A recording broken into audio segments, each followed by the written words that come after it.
to our special edition series, SDGs and What You Need to Know. Together, we will be explaining and discussing the UN Sustainable Development Goals. Our mission is to educate everyday citizens about SDGs, what they are, what they mean, how the laws and policies that are and have been passed can and will affect us, not only here in Canada, but around the world. Additionally, by learning and understanding these 17 goals, we can all become one step closer in helping to affect change in this world from a grassroots perspective. My name is Kelsey from Saskatoon, along with Dave and Richard.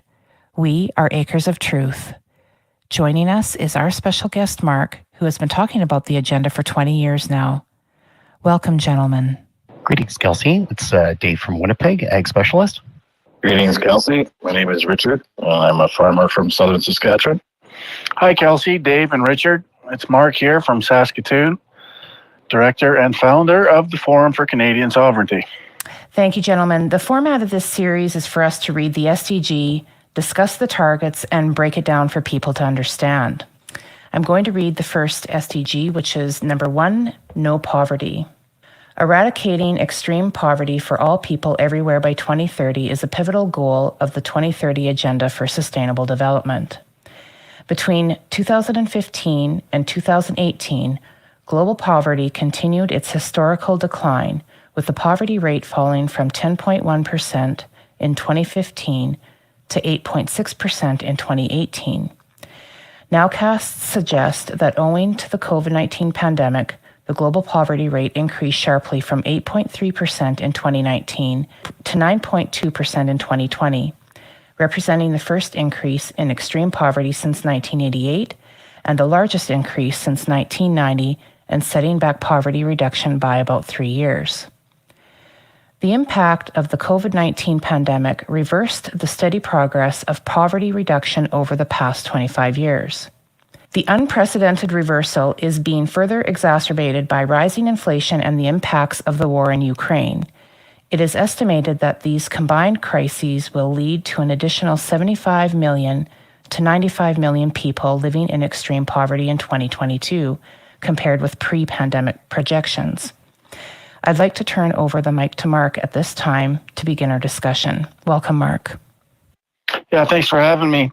So,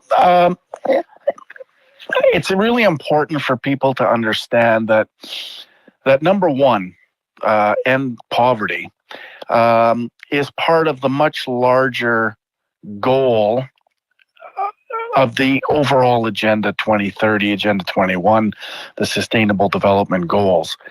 This is part of the much bigger redistribution of wealth scheme that they've come up with, the architects of this agenda have come up with. So ultimately, at the end of the day, the overall agenda in its full form, all 17 goals, 169 targets, 239 indicators, is to hyper-centralize governance, to hyper-centralize control of the world's resources, including food, and to hyper-centralize control of the masses, controlling all aspects of everyone's life. That's the ultimate goal, along with population reduction is also a stated goal of this overall agenda in and of itself as a whole. Now, obviously, ending poverty plays into the redistribution of wealth. So where does the world's wealth reside primarily? Throughout the Western world.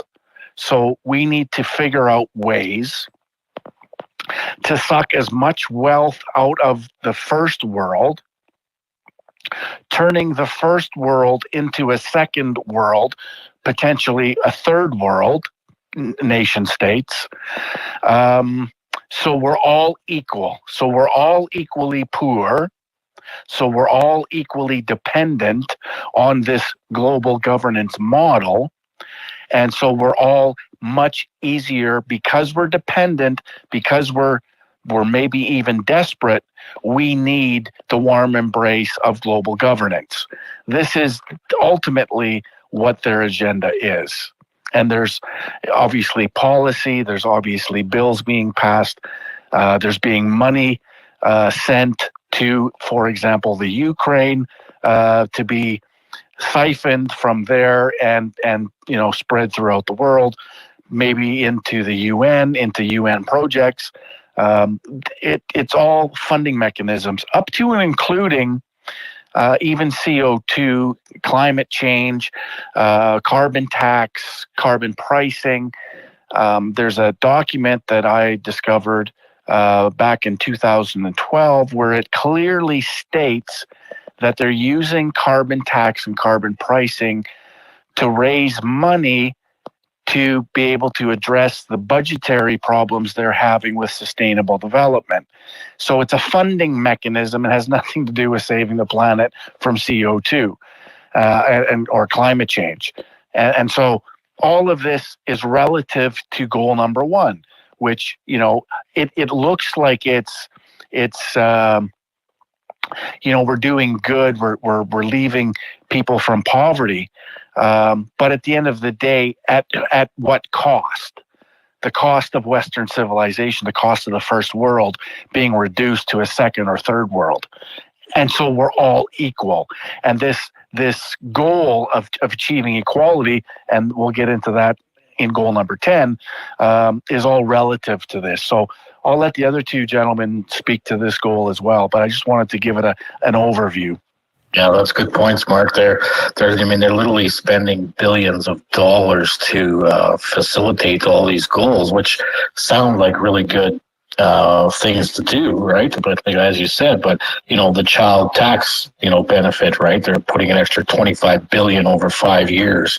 Was one thing that I read that they were doing in the goals, and then the guaranteed income supplement, it's literally billions of dollars, which I encourage everyone to read it. And the links will be provided, and it's costing billions of dollars. Well, the thing is that's exactly what it does, is it actually consumes wealth and makes us less wealthy.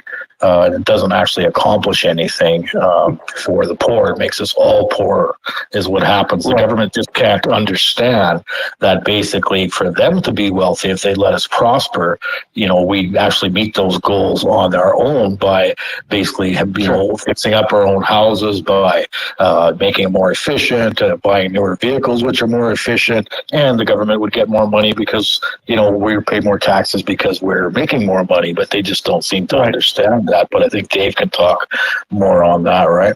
Yeah. So to your point, Richard, as of about 2000, Canada has been in large part, the globe has been reducing overall poverty by 1% per year. So we've been reaching major milestones. We've decreased poverty from 9.3 to 8.4 in 2019. The post-pandemic has blown this way out of proportion. This has skyrocketed, putting hundreds of thousands of people back on subsidy and into food banks. The one thing that we were already doing is fixing the problem of hunger. And one of the best ways that we can solve hunger is to empower people. Most people want to work for a living and sustain themselves and their families. They are not looking for a government handout.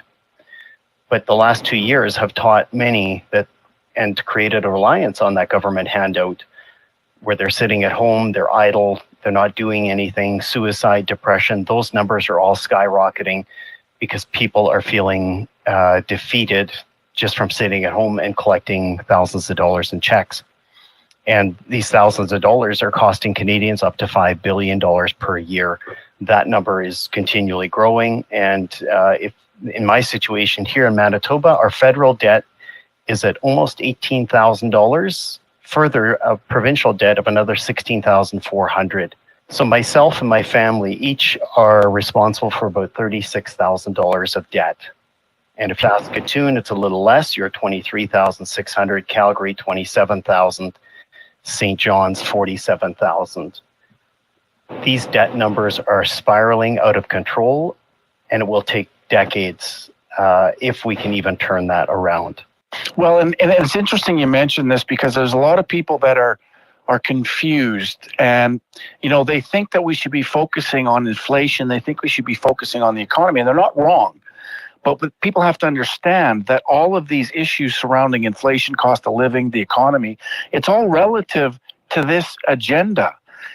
It's the commitment by our establishment governments over decades to this agenda that has created the inflation that we're going through. It's created the economy swirling the toilet bowl.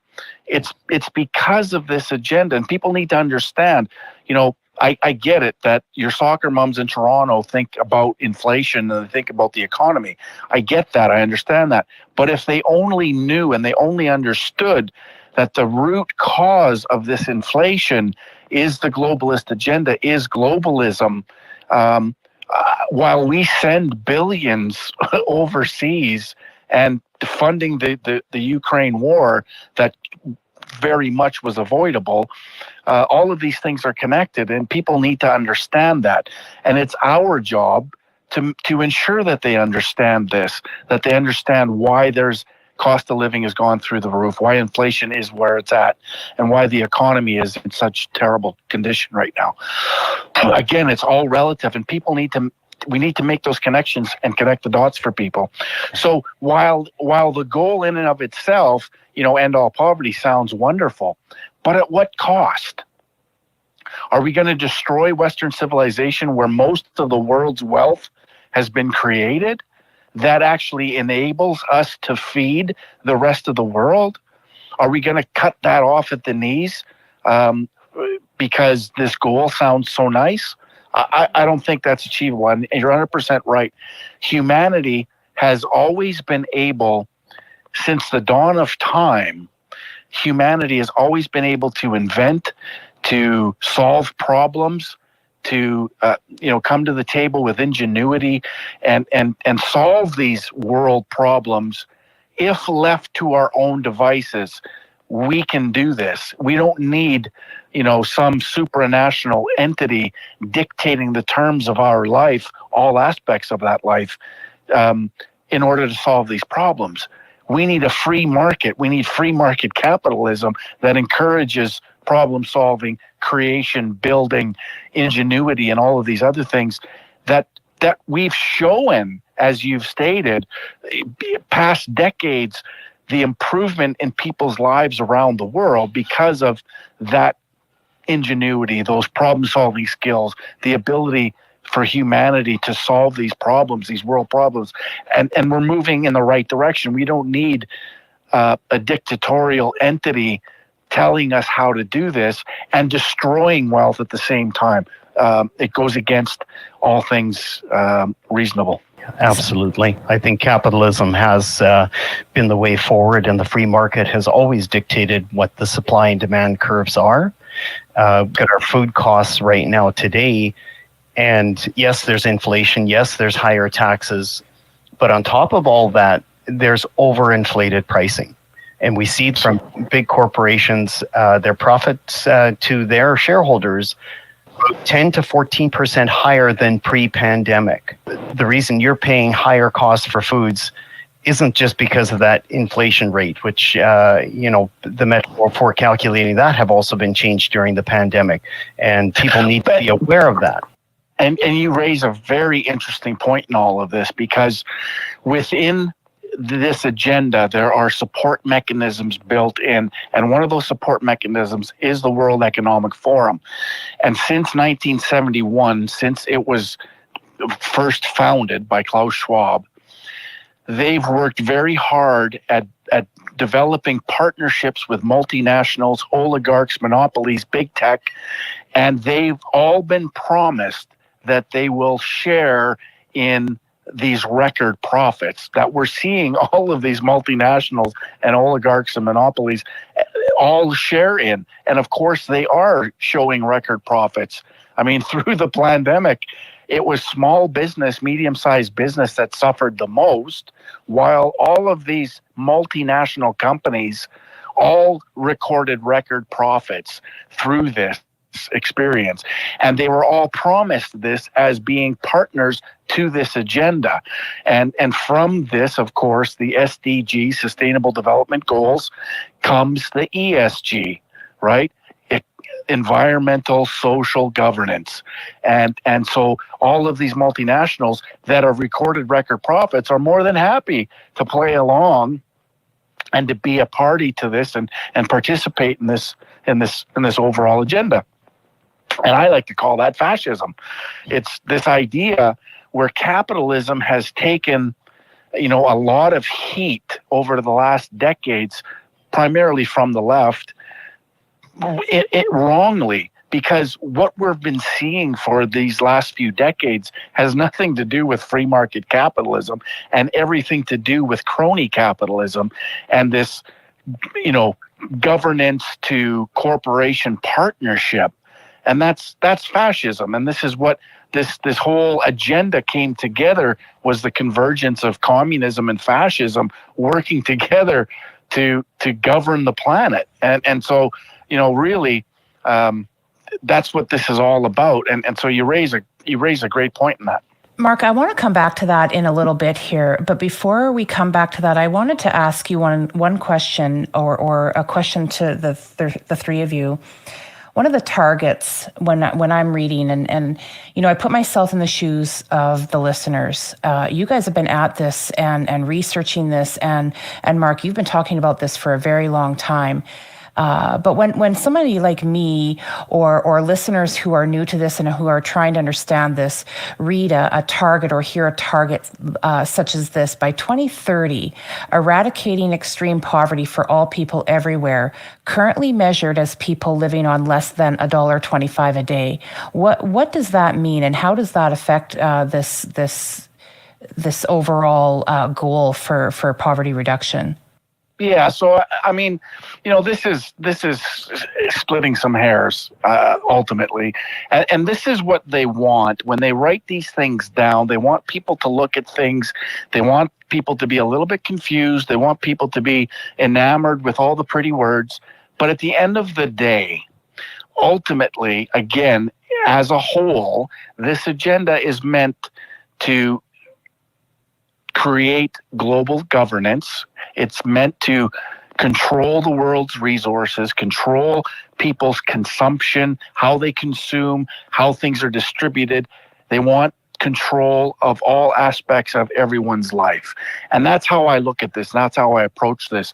All of the the targets that they list and the indicators that they list is all fluff. It's really, at the end of the day, none of what they say they're going to do through this agenda is actually, in reality, achievable.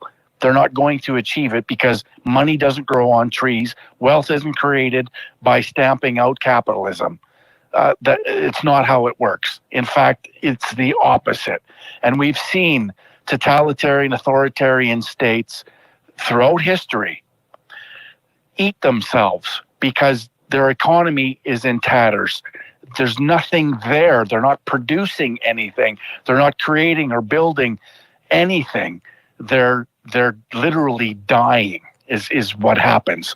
And so all of these targets and all of the indicators is just a whole lot of fluff trying to bolster the narrative around this overall agenda. And unfortunately, it works with politicians because it sounds pretty, and politicians don't want to necessarily be labeled as opposing something that sounds so wonderful. Yeah, and part of the targets, it goes into housing and a whole bunch of stuff, Kels. It goes into, providing housing and all this wonderful things. And instead of basically giving money or letting governments borrow billions of dollars to do this, I'd suggest a real solution would be each and every one of us look in your own community. Do you have somebody that's homeless? Do you have somebody in need? And, there's Lions Clubs, there's many different good organizations that, we could put our money to help our own people, our neighbors, and, community-wise and provincially wise. We don't need to give it to federal governments that dictate that it should go all over the world. That's not a solution. That's a money laundering plan, is what that is. So up until 2015, 2016, from my perspective and my point of view, just being a regular citizen in our communities here in Saskatchewan and in the country of Canada, it seemed as though that is something that we were very proud of. Those are some of the things that we were working really hard as, contributing people in our communities to achieve those things, and that's as a country. We were making a lot of progress in that area. So, why break, or when it's not broke, there's that saying, if it's not broke, you don't need to fix it. So what happened here? And speaking of totalitarian governments, the slippery slope that our government has done everything in their power to prevent us from questioning this agenda or even do a risk assessment.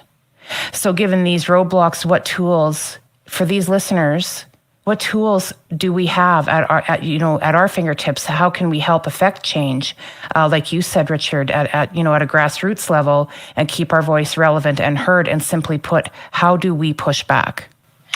Well, Kelsey, I'll just throw this in there a little bit. And Mark alluded to a little bit of history. And history has always taught us that black markets emerge, arbitrage opportunities exist, and people will exploit them. Everyday common citizens are going to get very resourceful. They're going to bring new tools that perhaps haven't been used in decades or perhaps haven't been used before to circumvent the system. And it's by means of getting your car maintained, you're looking for some lawn care or some home repairs, those types of things. People are going to find their neighbors who they trust and forge relationships. And I kind of see this with the number of people that complied with the government mandates regarding the vaccine passports and those types of documents. There was roughly about 20% of the population that did not participate in that experiment. They were actually the control group. And we look at how successful they came out. Many of those came out unscathed. And so to your point on the missions and the food, Canadians have always prided themselves with food distribution, looking or taking care of the downtrodden, the people that are down on their luck. And this system is designed to actually circumvent that, where it will actually exploit that beyond the capacity that it's able to carry itself. And thereby making the government look like the great savior of coming in and saying, yes, here's your monthly rebate check or your weekly check that you can go collect food stamps or collect it or change your food stamps into food by a list of preferred vendors and suppliers. And again, supporting the corporations who have signed up on this deal. It is not going to be supporting your mom and pops. It's going to be the big corps that are, or anyone who has signed up with this. And so we've seen that through banking sectors right now, where small businesses are encouraged to get in on banking using these preferred suppliers. And along with that comes extra revenue to implement some of these ESGs and the SDG program. So it's a big deal. Go ahead, Mark. Yeah. No, you're absolutely correct. And it's interesting because, I've had a lot of years to think about this, and I actually, there's going to be a natural and organic response to this agenda, to hyper-centralization on a global scale. And the antidote really to all of this is self-reliance, self-determination, independence, and community. And you're going to see more and more people breaking away from the matrix and creating their own communities where they're developing relationships with farmers, with ranchers, with chicken producers, all of these food growers. And you're going to have this parallel society, I think, for a while until we get over this thing. And so it's going to be a natural progression away from this hyper-centralization to radical decentralization. That's the antidote to all of this. And even especially when it comes to food and community. Community has a really great way of looking after the people that are in need. And that's the way it should be. It shouldn't be government, the great nanny state, government dictating the terms to the people. It should be left to the community. The community needs to come together, and all of this, and we've seen it through a lot of our town hall events that we've been doing, is this coming together of community where people are developing networks and are coming together with food producers and different skills and developing these parallel systems. Even in healthcare, there's healthcare people that are coming together and want to offer an alternative to the mainstream healthcare or sick care that we like to call it. And so those things are happening naturally. And as this progresses, more and more of this is going to happen, because I think that's just a sense of humanity. I think that's natural for humans to break away from global tyranny or dictatorship. And black markets are created, as Dave mentioned. And so all of these things, I think, a lot of them will resolve themselves organically and naturally. Now, I'd like to have to avoid having to do all of that if we can, stop this agenda in its tracks in this country, and hopefully lead the world and get other, motivate and inspire other nations to say no to all of this hyper-centralization. But I think ultimately, at the end of the day, as we move forward more and more, we're going to start being forced to develop our own communities and get outside of that matrix. Well, so Mark, and to that point as well, people are going to realize that local dollars are able to stretch further and impact more people in a positive way. We look at how the abuse of power has come from our government and the squandering of money. We have millions, if not billions, of unaccounted dollars that were spent and are gone. Yep. I was speaking with a gentleman the other day who is an economist, and he struggled. I posed the question, is if Canada was getting 50 cents on the dollar of value, and he struggled to say that we're probably getting about 37 cents on the dollar. So for every tax dollar Canadians are paying, 37% of it is actually going to something that is accounted for. The rest seems to go missing or is squandered and is just gone. And so how are we looking to, or how our society is going to look forward to a government that promises to balance the budget and can't produce 37 cents on the dollar? Like, even some of the worst prime ministers have done better than that. And people really need to recognize that we can get, in the high 80s, 90 cents on the dollar to where we need to go. Organizations have proven that time and time again. And that's where we go back to the grassroots. That's where we go back to people taking care of their people. They know where the problem exists, because Ottawa does not know what problem exists here in my city of Winnipeg or in my community of Westview. They have no concept of that. And nor should they. It's not their job. But we can do things on a local level, on a much smaller level. Yeah, 100%. I think, just to end the discussion on this, on goal number 1, ultimately, as I mentioned, it's about redistribution of wealth, destroying the first world to make us all equal in second and third world standard of living. And do we all want to be equal? Did anybody in this country, first of all, was anybody in this country informed of this consequence? Did anybody vote on this? Did they want to see the destruction of their prosperity and their standard of living dissolve to second, third world status? That's never happened. Nobody's ever had that discussion with their constituents. So ultimately, this is something that's been thrust upon us. We haven't voted on it. Nobody's been informed about it, other than a few people that have attended our town hall events.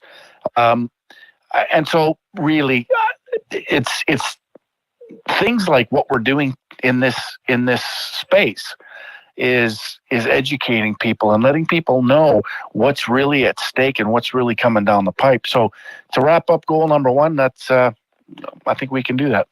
Yeah, I think so too, actually. And, as we see moving forward into the Towards 17, I think a lot of the goals are all it really does is empower themselves. And I think that's the whole goal is, but good points. I think we covered that one, unless you have any more questions, Kels. No, excellent conversation and discussion, gentlemen. Thank you so much. That's a wrap, folks. You've been listening to an Acres of Truth special edition podcast series. We would like to thank you so much for joining us in this journey. If you found this episode valuable, please share it with others on your social media platforms. Be sure to check out our website, acresoftruth.com, for more information on other podcasts and where you can find them. Additionally, feel free to send your questions or comments to info@acresoftruth.com. Thanks again for listening.